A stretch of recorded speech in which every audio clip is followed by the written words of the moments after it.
cerita tentang desain grounded theory, Bapak Ibu bisa ditemukan di buku Discovery of Grounded Theory, Strategy for Qualitative Research. Ini jelas sekali dijelaskan di sana. Jadi kalau cerita tentang grounded theory itu adalah metode penelitian kualitatif yang bertujuan untuk bisa membangun teori yang berakar. Jadi grounded itu berakar atau mengground, kemudian data itu dikumpulkan langsung dari lapangan.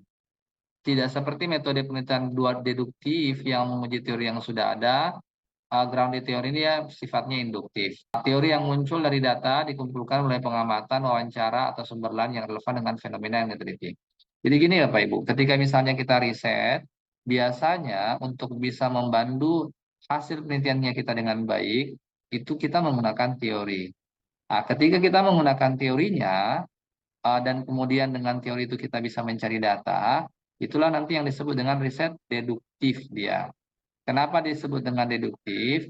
Karena memang berangkatnya dari teori. Contoh, kita bahas tentang neoliberalisme misalnya. Misalnya wacana neoliberalisme dalam buku teks bahasa Inggris atau nanti buku teks bahasa Arab. Tentu ketika kita membahas itu, konsep tentang neoliberalisme itu semacam apa? Dicarilah teori-teorinya. Nah, ketika misalnya kita sudah dapat teorinya, siapa yang mengatakan, bagaimana konsepnya, kemudian nanti bagaimana variabelnya dan bagaimana indikatornya atau parameternya.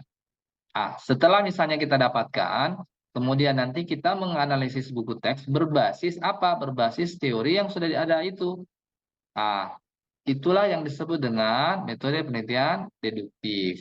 Jadi dia berangkatnya mulainya dari teori dulu. Karakter ground di teori ini berbeda dengan riset-riset yang sifatnya deduktif. Nah, dia sifatnya induktif. Induktif itu maksudnya bagaimana?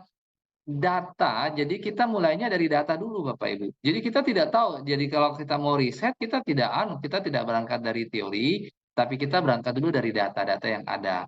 Data-data itu misalnya kita dapatkan dari observasi, atau mungkin kita bisa dapatkan dari wawancara, atau barangkali nanti kita dapatkan dari focus group discussion. Kenapa demikian? Karena kita tidak banyak teori yang ada dalam kepala kita. Kalau yang tadi deduktif, kita punya teorinya. Oh, pakai teori ini. Nah, kemudian menganalisis data. Pakai teori ini, B. Kemudian nanti dari situ kita bisa nyari-nyari datanya sesuai dengan teori yang ada. Kasus misalnya pembunuhan yang ada di kota Kendari, menantu yang membunuh mertuanya misalnya.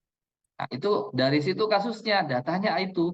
Nah, kira-kira kalau misalnya datanya semacam itu, kita kumpulkan lagi data-data yang lain, kumpulkan lagi data-data yang lain, kemudian kira-kira nanti ujungnya kemana? Ujungnya kemana itu kita mau menggunakan teori apa? Nah, itu nanti di pas ujung-ujungnya baru kita tahu bahwa, oh ternyata untuk bisa memecahkan masalah ini, teorinya yang bagus dan segala macam.